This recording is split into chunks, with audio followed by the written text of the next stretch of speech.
여러분들 반갑습니다. 저는 장청수 선사라고 하고요. 제가 아마 금요 기도회 때 말씀을 전한 적은 있는데 주일 예배 때는 처음이어가지고 오늘 생소하신 분들도 있을 것 같습니다. 제 생각에는 이제 뭐 선교사다 그러면 1년에 한두 번 볼까 말까 해야 되는데 저는 좀 자주 출몰하지 않을까 싶습니다. 그래서 제가 하고 있는 사역은 이제 국제선교 동원 사역인데요. 그래서 이제 웩이라는 단체에서 맡고 있는데 이제 부대표 사역을 하다 보니까 제가 이제 4개 나라에서 그리고 8개 지역에 있는 사역자들과 동원 사역을 그야말로 돕고 있습니다. 그러다 보니까 좀 왔다 갔다 하고 있어서요. 뭐 생각보다는 자주 보이실 텐데 보통 이제 선교사님 그러면 이제 여러분들 전통적으로 생각하실 때 한 몇 년 만에 한 번 나타나고 나타날 때마다 좀 뭔가 이렇게 좀 고생한 게 있어야 되고 그러는데 조사 훤한데 이런 생각하실 수도 있는데 제가 하는 사역을 미리 설명드려서 그렇게 오해가 없으셨으면 하는 마음이 있고요. 감사하게도 수원 꿈꾸는 교회가 또 협력 선교사로 이렇게 맞아주셔서 저도 수원 꿈꾸는 교회 선교의 여정뿐만 아니라 또 성도님들 기도에 힘입어서 제가 맡고 있는 사역 가운데서 또 열매를 내고 또 하나님의 일들을 이루어가는데 더 최선을 다하도록 그렇게 하겠습니다. 오늘 제가 말씀을 나누고요. 여러분들과 함께 기도하는 시간 가지려고 왔습니다. 특별히 제 이야기보다는 오늘 말씀 그대로의 내용들을 좀 나누고 그리고 함께 기도하면 이런 것들을 좀 기도하면 어떨까라는 마음이 있어서 이 말씀을 준비했습니다. 오늘 제가 이제 여러분과 나눌 말씀의 제목은 오늘 예수인데요. 보이지 않는 감옥이라는 표현이 있습니다. 보이지 않는 감옥이라는 것은 어쩌면 여러분에게 여러 가지 모습으로 다가올 수 있지만 내가 갇혀 있는지도 잘 알지 못하는 그리고 누군가의 도움이 아니면 누군가의 어떤 외부적인 도움이나 자기 스스로의 자각이 아니면 좀처럼 벗어날 수 없는 나를 가두고 있고 나를 제한하고 있는 것을 저는 보이지 않는 감옥이다라고 말씀을 드리려고 합니다. 오늘 말씀 가운데 자주 등장하는 표현이기 때문에 먼저 이렇게 정의해 봅니다. 사실 우리가 생각해 봤을 때 하나님이 이 땅에 예수 그리스도를 보내주시고 하나님의 일들을 이루어 가실 때 그가 이루시는 일들을 좀 하나의 포괄적인 표현들로 다뤄본다면 우리를 자유케 하시는 겁니다. 어떠한 것에도 갇히지 말고 어떠한 것에도 매이지 말고 우리의 하나님 주신 참된 진리와 우리의 회복된 자아를 가지고 세상을 누리며 살아가게 하시는 것, 그것이 우리 하나님의 계획이었습니다. 근데도 불구하고 오늘 우리가 살아가는 시대를 보면 생각보다 많은 분들이 보이지 않는 감옥이라는 것에 제약을 받고 그 안에 갇혀 살아갑니다. 스스로는 갇혀 있는지 잘 몰라요. 근데 어느 날 자각해 보면 내가 왜 이렇게 살아왔지라는 생각을 하기도 하고요. 또 밖에서 볼 때 그러한 문제를 발견하는 누군가의 도움을 통해서 그것에 벗어나기도 하는 일들이 있습니다. 우리가 성경을 보면 대표적인 사건으로 애굽에서 노예로 살아가던 이스라엘을 하나님이 자유롭게 하셨습니다. 그냥 그 인생이 전부인 줄 알고 400년이 넘으면요. 이게 삶인가 보다라고 생각할 수 있잖아요. 근데도 불구하고 하나님은 모세를 보내셔서 그들을 자유케 하셨고요. 갇힌 자들을 노임받게 하셨습니다. 당연히 우리가 알고 있는 것처럼 예수 그리스도도 이 땅에 오실 때에 우리를 그것이 당연한 줄 알았는데 빛이 오시니 어둠을 깨닫고 구원이 임하니 우리가 얼마나 죽을 수밖에 없는 인생이었는지를 알게 되는 것처럼 우리를 구원하고 자유케 하시려고 죄의 종에서 자유케 하시려고 우리 가운데 오셨다라는 겁니다. 그래서 저는 개인적으로 이사야 61장 1절로 3절 말씀을 참 좋아합니다. 이 땅에 오신 하나님의 역사를 우리에게 전하고 있는 선지자의 말씀인데요. 제가 한번 읽어드리겠습니다. 주 여호와의 영이 내게 내리셨으니 이는 여호와께서 내게 기름을 부으사 가난한 자에게 아름다운 소식을 전하게 하려 하심이라. 나를 보내사 마음 상한 자를 고치며 포로된 자에게 자유를 갇힌 자에게 노임을 선포하며 여호와의 은혜의 해와 우리 하나님의 보복의 날을 선포하며 모든 슬픈 자를 위로하되 무릇 시온에서 슬퍼하는 자에게 화관을 주어 그 제 대신 아름다움을 슬픔 대신 기쁨의 기름을 근심 대신에 찬송의 옷을 입혀 그들이 의의 나무 곧 여호와께서 심으신 그 영광을 나타낼 자라 일컬음을 받게 하려 하심이니라. 많은 말씀들이 있지만 우리를 갇힌 것 가운데서 자유케 하시고 우리를 참된 하나님의 백성으로 살아가게 하시는 것, 그것이 하나님이 이 땅에 이루어 가시는 일이다라는 것입니다. 그렇기 때문에 하나님 우리에게 어떤 형태로든 묶여있고 갇혀있는 것을 하나님 원하지 않으세요. 그 모습 자체가 하나님에게는 안타까운 마음을 일으키는 것이고 또 우리를 향해서 구원하고자 하는 마음을 이끌어내는 우리의 모습일 수 있겠다라는 것입니다. 그렇다면 우리가 보이지 않는 것들 발견해야 되죠. 또 보이지 않는 감옥에 갇혀 있는 사람들을 도와야 됩니다. 또 우리가 이 모든 것들을 잘 분별해야만 나는 참 일상을 살아가는데 나는 열심히 살아가는 것 같은데 왜 이렇게 무겁지, 아프지, 힘들지라는 그 대부분의 많은 원인들이 어쩌면 이와 같은 상태 가운데 있을 수 있다라는 것입니다. 오늘 본문을 보니까 예수님이 찾아가신 곳이 있습니다. 우리가 읽었던 본문 1절로 3절을 보니까 예수님이 이제 명절을 지키기 위해서 예루살렘으로 올라가시던 길에 베데스다라는, 여러분 들어보셨을 지명인데요. 그 베데스다라는 못이 있는 곳으로 예수님이 일부러 가세요. 예수님이 하시는 행동 가운데서 우연이다라고 말할 수 있는 것은 거의 없습니다. 적어도 예수님의 사역 속에서 예수님은 하나님의 뜻을 이루기 위한 말씀, 행동을 하셨다라는 것이죠. 그러한 가운데 베데스다라는 곳을 방문했더니 한마디로 이곳이 어떤 곳이냐? 온갖 고통을 가진 사람들이 모여드는 곳이었습니다.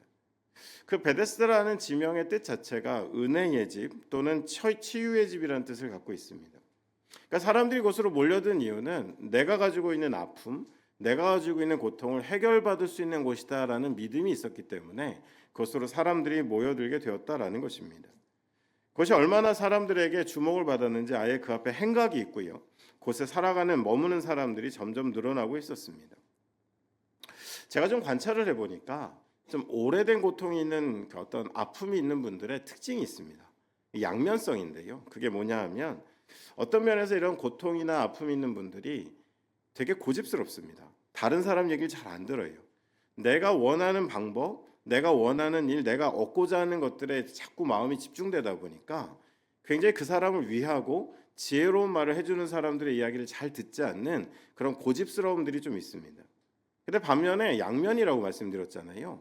유혹에 잘 넘어갑니다. 병이 나을 수만 있다면, 이 문제가 해결될 수만 있다면이라는 그 들려온 이야기에 너무도 쉽게 마음을 활짝 열고는 거기에 허무하게도 비용을 지출하거나 아니면 시간을 낭비하거나 오히려 어리석은 선택을 하는 경우들도 보게 된다라는 것입니다. 저는 이것이 오랜 고통을 가진 분들의 양면성이라는 생각을 하게 돼요. 참 고집스럽게 듣지 않는데 어떤 면에서는 참 허망할 만큼 쉽게 말들에 넘어가는 모습들이 있던 것을 발견하게 됩니다. 한번 자신의 고통을 거둘 수 없다는 소망을 품으면 뭔가 내 이 고통을 거둬낼 수 있지 않을까라는 생각을 하게 되면 끊임없이 그 방법에 집착하게 되고요. 큰 대가를 지불하는 것을 서슴지 않습니다. 반면에 진정으로 도움을 주려는 사람에 대해서는 그 이야기가 잘 들리지 않는 상태 가운데 가는 것을 이야기합니다. 오늘 본문 속에 등장하는 예수님이 만난 38년 된 병자, 그 아픔을 갖고 38년을 살아온 사람이 바로 그런 모습입니다. 그 앞에 서 있는 예수님의 존재, 예수님이 하시는 이야기는 중요하지 않습니다. 오랜 시간 동안 나에게 해결책으로 내 문제를 해결할 수 있다라고 믿은 그것에 온 정신이 집중되어 있지만 정작 그 곁에 오신 예수님의 이야기는 들리지 않는 그런 모습이 오늘 본문에서 만나는 38년 된 병자의 모습이다라는 것입니다. 어쩌면 이것이 그에게 보이지 않는 감옥입니다. 그를 철저하게 거기 머물게 하고 철저하게 그곳만 바라보게 하고 다른 소리를 듣지 못하게 하고 다른 선택을 하지 못하게 하는, 어쩌면 38년 된 병자에게는 보이지 않는 감옥으로 이 모든 상황들이 작동하고 있다라는 거예요. 그럼 오늘 본문 속에서 첫 번째 우리가 한번 생각해 볼 수 있는 보이지 않는 감옥에 그런 유형이 있습니다. 그것은 뭐냐 하면 소문입니다. 4절 말씀을 제가 다시 한번 읽어드릴게요. 4절 말씀입니다. 이는 천사가 가끔 못에 내려와 물을 움직이게 하는데 움직인 후에 먼저 들어가는 자는 어떤 병에 걸렸든지 낫게 됨이라. 그가 듣게 된 소문입니다. 그뿐만 아니라 그 베데스다라는 그 지역에 모여있는 모든 사람이 듣게 된 소문입니다. 천사가 내려오는데 그 천사가 내려왔을 때 물결이 일어나는 거겠죠. 그때 가장 먼저 그 물에 몸을 담그면 그 문제가 어떤 문제이건 간에 해결된다라는 이 소문이 사람들을 불러 모았고 사람들을 곳에 머물게 하였다라는 것입니다. 수많은 사람들은 소문을 들고 몰려들었고요. 그리고 그 소문에 희망을 걸기 시작했다라는 것입니다. 그 가운데 38년의 병자도 예외가 아니다라는 겁니다.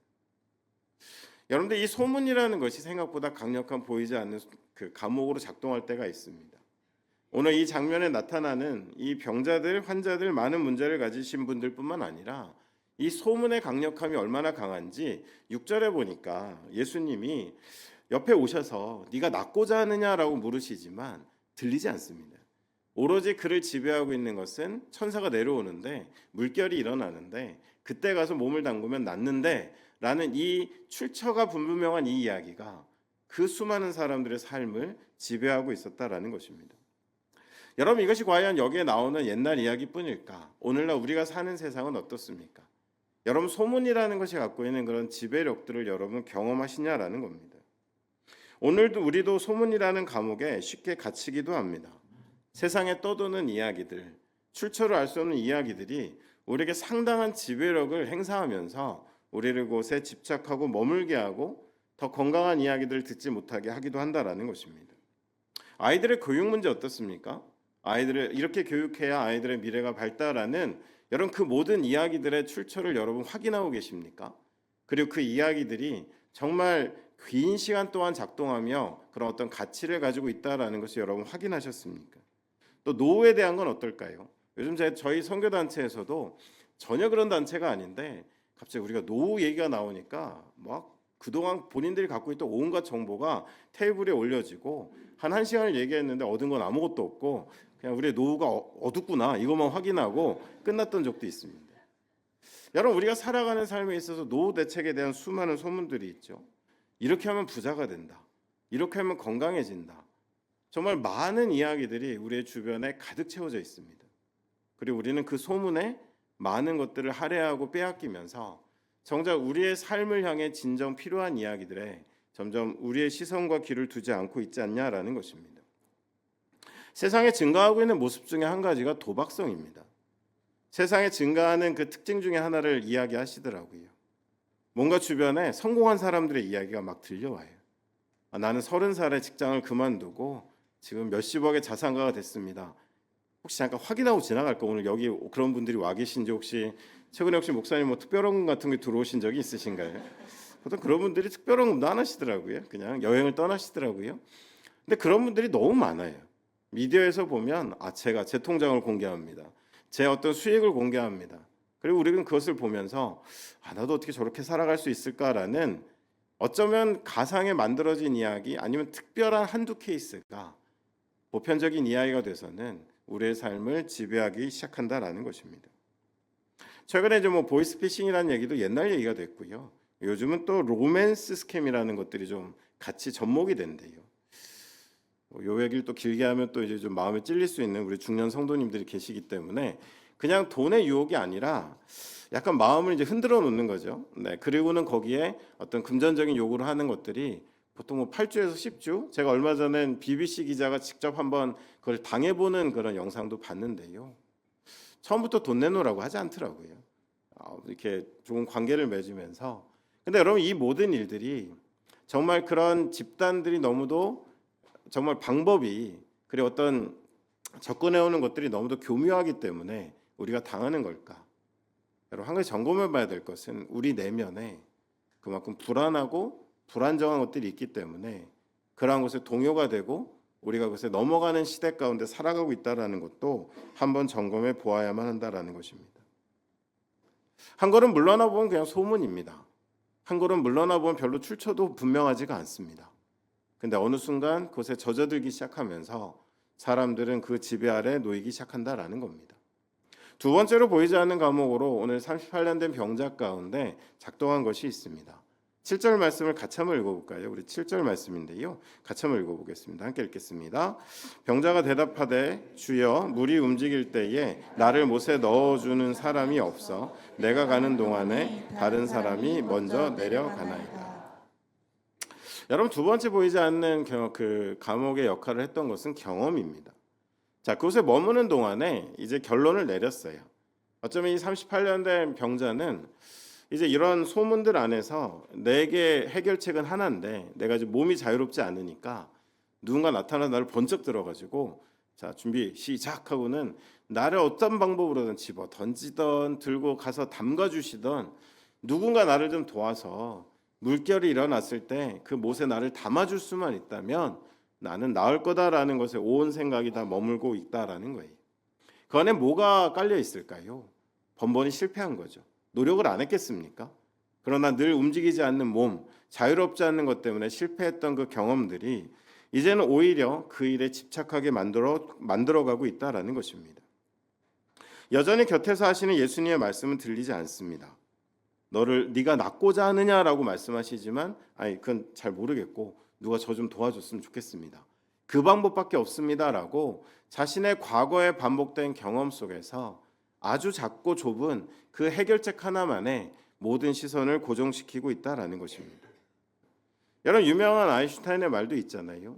같은 방법으로 다른 결과를 기대하는 것만큼 어리석은 일은 없다라는 말처럼 지금 집중이 아닌 집착의 단계 가운데서는 이제 바로 그 옆에 서 계신 그의 인생을 바꿀 수 있는 예수 그리스도도 눈에 보이지 않고 나를 들어서 넣어줄 한 사람만을 기다리고 있는 모습으로 살아가고 있었다라는 것입니다. 사실 경험이라는 것이 굉장한 지배력이 있는 것 같아요. 성공한 경험도 그렇고요. 실패한 경험도 그렇습니다. 성공했던 경험도 실패했던 경험도 오늘날 우리의 현재를 바로 보지 못하게 하고 미래를 바로 준비하지 못하게 하는 역할을 하는 것 같습니다. 지나친 성공을 경험했던 분들은 현실을 인지하지 못하고 과거에 젖어 살아갑니다.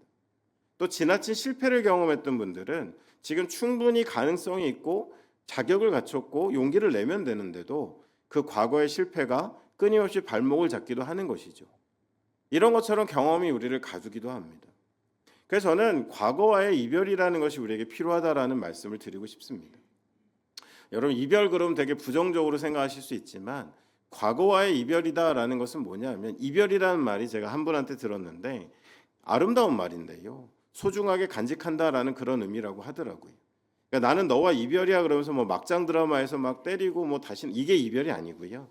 정말 한자어로서 이별은 소중하게 간직하고 이제는 떠나보내는 것을 이야기하는 것입니다. 그런 의미에서 우리가 과거에 성공을 했던 아니면 우리가 실패를 했건 간에 그것은 과거일 뿐이고 오늘이라는 시간 속에서 우리가 살아갈 것들을 붙잡는 용기 그리고 미래를 기대하는 믿음이 필요한 것이지 지나치게 과거의 경험들이 우리에게 지배력을 행사하게 두어서는 안 되겠다라는 것입니다. 아까 말씀드린 세상에 그런 도박성과 함께 증가하는 것이 세상의 중독성이라고 하더라고요. 뭔가 사람들이 좁은 세계 안에 갇혀서 그것만을 집착하게 만드는 것. 이 두 가지가 작동하면 잘 벗어나지 못한대요. 그래서 제가 좀 조심스럽긴 하지만 좀 게임에 중독 빠져 있는 분들의 이유가 한 가지가 뭐냐면 게임은 이 두 가지로 운영되거든요. 도박성과 중독성. 근데 이제는 게임 세계가 아니라 우리가 사는 세계가 그렇게 변해가면서 사람들이 좀처럼 올바른 길을 가기 어려운 그 지배력들이 세상 가운데 있다라는 것입니다. 마지막 세 번째로 보이지 않는 감옥으로 작동하는 것이 오늘 본문에 나오는 것은 9절로 12절에 나옵니다. 제가 한번 읽어드릴게요. 9절부터 12절입니다. 그 사람이 곧 나와서 자리를 들고 걸어가니라. 이날은 안식일이니 유대인들이 병 나은 사람에게 이르되 안식일인데 내가 자리를 들고 가는 것이 옳지 아니하니라. 대답하되 나를 낫게 한 그가 자리를 들고 걸어가라 하더라 하니 그들이 묻되 너에게 자리를 들고 걸어가라 한 사람이 누구냐 하되 세 번째로 우리 안에 작동하는 보이지 않는 감옥이 있습니다. 그것은 뭐냐 하면 종교입니다. 여러분 첫 번째로 어떤 것이 있었죠? 그의 소문이 있었습니다. 두 번째로 경험이 있었어요. 근데 지금 우리가 읽지 않고 건너뛴 그 7, 8절에 예수님이 그를 낫게 하는 장면이 나옵니다. 전혀 생각하지 않았던 은혜가 임한 것이죠. 여러분 38년 뒤 병자가 나왔습니다. 그럼 이거보다 더 우선된 건 없어요. 우리가 모두가 환호하고 모두가 박수를 쳐야 됩니다. 더욱이 예수님이 이와 같은 일을 하신 것은 말 되게 한 통하네. 내 능력을 보여줘야겠다. 38년 된 병자를 낫겠습니다라는 기적이 아니라 여러분 예수님이 하시는 역사는요. 한 사람만을 위한 것이 아닙니다. 만약에 여러분의 삶에 하나님이 기적 같은 일을 이루셨다? 그것은 여러분을 사랑하셔서 한 것이 맞지만 동시에 그 사건 속에 하나님이 담고자 하는 시대의 메시지가 있습니다. 오늘 이 38년 된 병자를 낫게 하신 것에는 그 사람의 아픔을 고치신 하나님의 은혜도 있지만 도대체 너희가 매여 있는 것들, 너희가 집중하는 것들, 집착하는 것들이 아닌 이제 하나님의 나라를 바라보라라는 예수 그리스도를 통한 메시지도 담겨 있는 거예요. 여러분 이 앞에서 종교인들의 반응이 어떻습니까? 환호하고 기뻐하고 야 네가 드디어 나았다. 드디어 우리가 알고 있는 게 전부가 아니네라고 기뻐하는 것이 아니라 여러분 어떻게 나오죠? 고친 날이 언제야? 안식일이네. 이건 좀 문제가 되겠는데 고친 사람이 누구야? 이름을 대 라고 하는 그 대화가 지금 9절에서 12절에 이어지고 있는 거예요. 여러분, 제가 조심스럽지만 종교라는 것을 또 하나의 과목으로 이야기하는 것은 여러분, 기독교가 점점 종교와 참된 신앙이 아니라 정말 예수를 믿는 것이 아니라 점점 종교의 한 모습으로 흘러갈 때에 우리는 정말 같이 환호하고 기뻐해야 될 일들, 하나님의 역사에 반응하지 않는다는 거예요.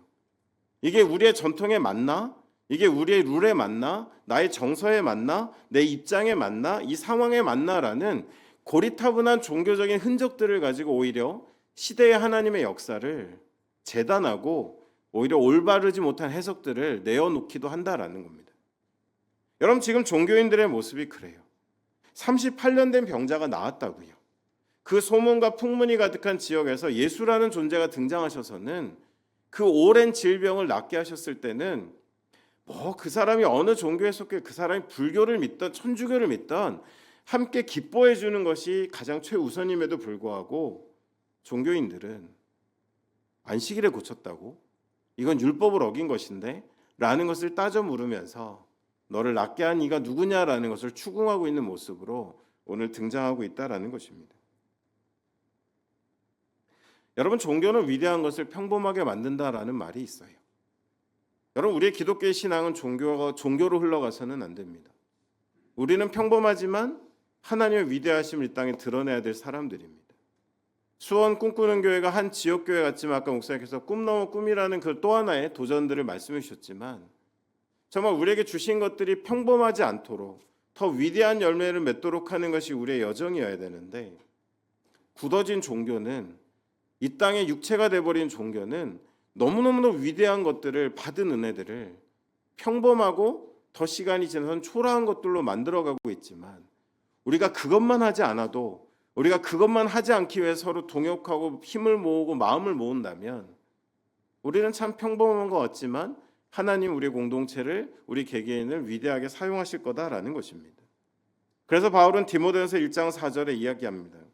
신하와 끝없는 족보에 몰두하지 말게 하려 함이라. 이러한 것은 믿음 안에 있는 하나님의 경륜을 이루는 것보다 도리어 변론을 내는 것이니라. 여러분, 요즘 기도원에 가는 게 참 어려워요. 저도 이제 여러분 믿으시거나 마시거나 저도 중요할 때마다 1년에 한두 번씩은 꽤 긴 기간 금식 기도를 하던 사람인데요. 요즘 왜 안 하는데? 네, 합니다. 근데 기도원을 찾는 게 참 어려워요. 요즘 그냥 방해받지 않고 좀 그냥 최소한의 시설 속에서 그냥 기도만 할 수 있는 공간 찾는 게 요즘 참 많이 어렵습니다. 제가 즐겨가던 기도원도 마지막 갔을 때 내후년쯤 문을 닫는다라고 말씀하신 기억이 있어요. 여러분, 우리나라 기도원이 왜 자꾸 이렇게 문을 닫을까요? 가장 첫 번째 이유는 그게 맞습니다. 기도를 잘 하지 않아요. 그게 현대인들 너무 바쁩니다. 물론 지역교회 안에서 기도를 충분히 하시는 것도 있지만 뭔가 내 인생에 특별한 것을 하나님과 정말 한번 씨름해 보려고 휴가를 내고 시간을 내서 기도하는 사람들이 점점 줄어드는 게 원인인 것은 맞습니다. 그러나 저는 또 하나의 원인도 있다고 봐요. 기도원들의 잘못도 있습니다. 저는 많은 기도원들을 가보면서 오늘 나와 있는 베데스다와 같은 그런 공동체의 모습들도 많이 봤습니다. 예수 그리스도라는 오늘 살아계신 존재가 있는 것이 아닌 소문과 경험과 종교만 가득해서 그냥 아프고 힘든 사람들이 머물게만 하는, 그 사람들을 고칠 수도 없고 바꿀 수도 없는데 그냥 그 행각을 찍고 거기에 머물게만 하면 되는, 뭔가 희망 고문하고 아무런 대안도 없으면서 그들에게 뭔가 줄 수 있는 것처럼 하는 그 시간들이 사실은 많은 또 기도원이나 공동체의 생명력을 단축시켰다라는 또 다른 면도 저는 보게 된다라는 겁니다. 여러분, 교회도 마찬가지예요. 은혜의 집이고 치유의 집이다라는 이름을 가진 그 베데스다는 그 이름 자체는 아름답지만 제가 오늘 설교 제목이 여러분 뭐라고요? 오늘 예수. 오늘도 살아계셔서 오늘 예배 가운데 계시고 우리와 동행하시고 우리와 함께 하시는 그 예수 그리스도가 아닌 어디서분가 흘러온 소문과 우리들의 경험과 그리고 중요한 것에 감격하지 못하는 그 종교 안에서 그냥 사람들을 머물게만 하는 그런 이 장면 속의 베데스다와 같은 공동체들은 점점 생명력을 잃어갈 거라는 거예요. 그러나 그렇지 않기 위해서 우리에게 필요한 것은 무엇입니까? 바로 곁에 서서 내가 낫고자 하느냐, 내가 정말 이 모든 것들로부터 자유롭게 원하느냐 우리에게 끊임없이 말씀하시는 바로 그 오늘 예수를 찾고 예배하고 그 예수를 경험하고 그 예수를 매일매일 찾고 찾는 그 사람들의 공동체는 하나님이 늘 역사하시는 시대의 생명의 공동체가 될 거다라는 거예요. 여러분, 제가 최근에 너무 화가 나는 일이 있어요. 제가 구체적인 말씀을 드리긴 어렵지만 제가 참 아끼는 후배가 지방에서 이렇게 근무를 하고는 가족하고 좀 정서적으로 어려움이 있어서 가족이 모여있자 해서 지방에 머물다가 이제 서울로 다시 올라오게 됐어요. 아이들의 교육 문제도 있고. 근데 암초에 부딪혔습니다. 아내가 이제 올라오지 않겠다는 거예요. 그래서 이유를 알아봤더니 저는 그냥 더 쉬고 싶다라는 정도로 생각했는데 자세한 얘기를 들어보고 깜짝 놀랐습니다. 좀 힘든 시간에 머물렀던 그 지역의 한 교회가 이 교회를 떠나면 마치 큰 저주를 받을 것처럼 이 아내를 너무도 심하게 가스라이팅을 한 거예요. 최근 일입니다. 제가 좀 어려운 일들이 있었는데 지금 지방으로 제가 쫓아내려갈까 지금 생각을 하고 있어요. 저도 목사거든요. 너무너무 나쁜 짓입니다.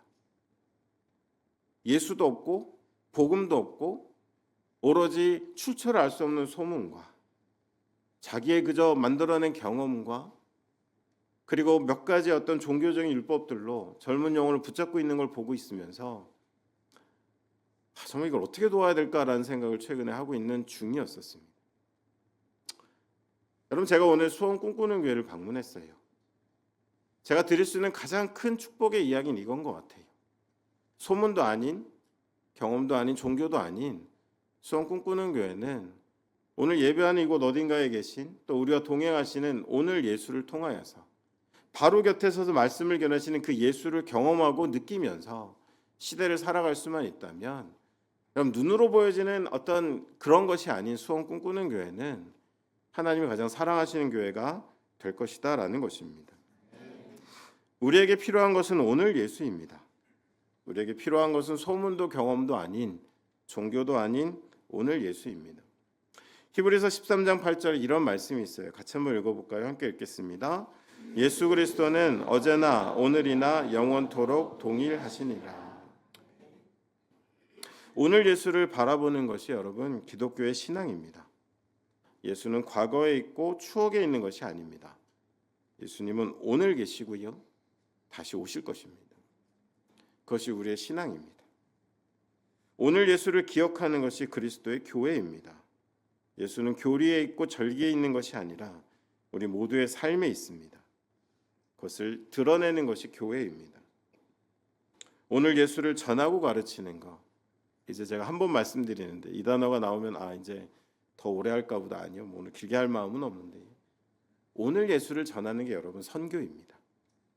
과거의 이야기, 출처를 알 수 없는 이야기, 이미 시대를 지난 이야기가 아닌 오늘 내가 경험한 그 예수를 보이지 않는 감옥, 그 안에 머물고 있는 인생들을 향해서 보여주고 가르쳐주고 선포하고 그들을 도울 수 있는 것.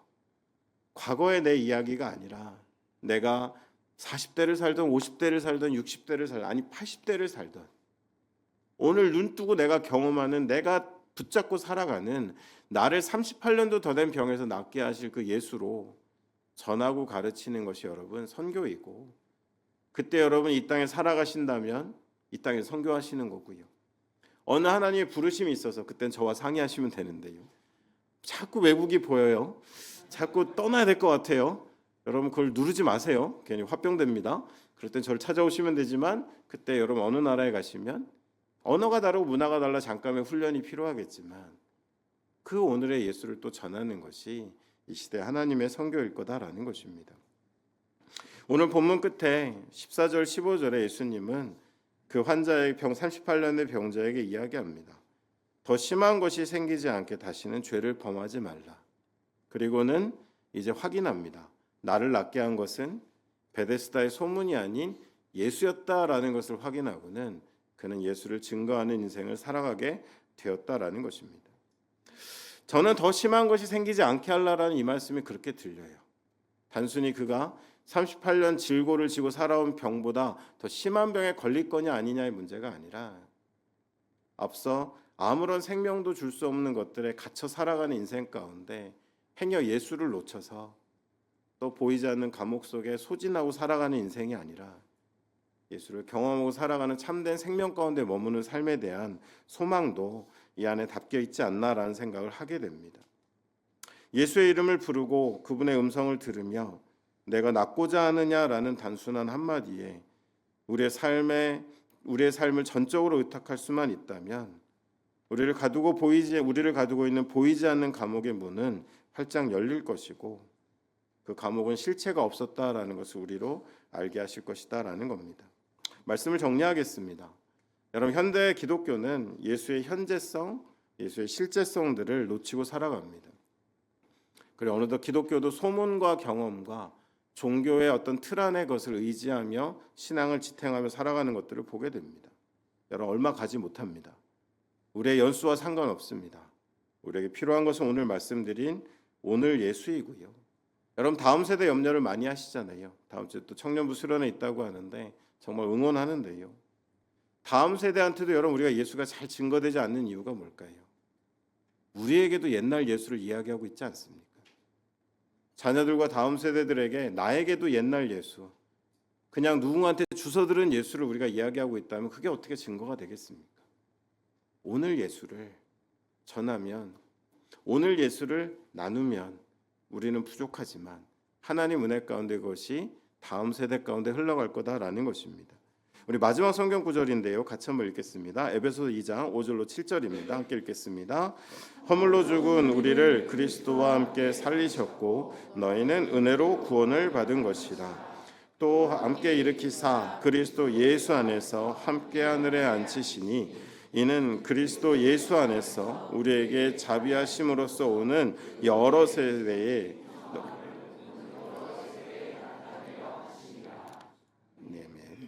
제가 헷갈렸습니다. 오늘 여러 세대 가운데 예수를 올바로 전하게 하기 위하여서 우리는 오늘 예수를 증거해야 된다라는 것입니다. 기독교는 근거 없는 소문이 아닙니다. 복음입니다. 기독교는 몇몇들의 경험이 아닙니다. 이제까지 흘러온 역사입니다. 기독교는 생명 없는 종교가 아닙니다. 진정한 구원이고 유일한 구원입니다. 오늘 예수가 계신 삶, 그리고 교회가 될 때 더 이상 보이지 않는 감옥은 우리에게 작동하지 않을 것이고 여러분이 어쩌면 너무 무겁게 느끼고 있는 그 문제들이 실제 무게가 아닌 하나님 주시는 구원 안에서 자유케 되시는 은혜, 또 많은 열방과 많은 어려운 이들을 자유케 하는 그런 여러분의 공동체 되시기를 간절히 축원드립니다.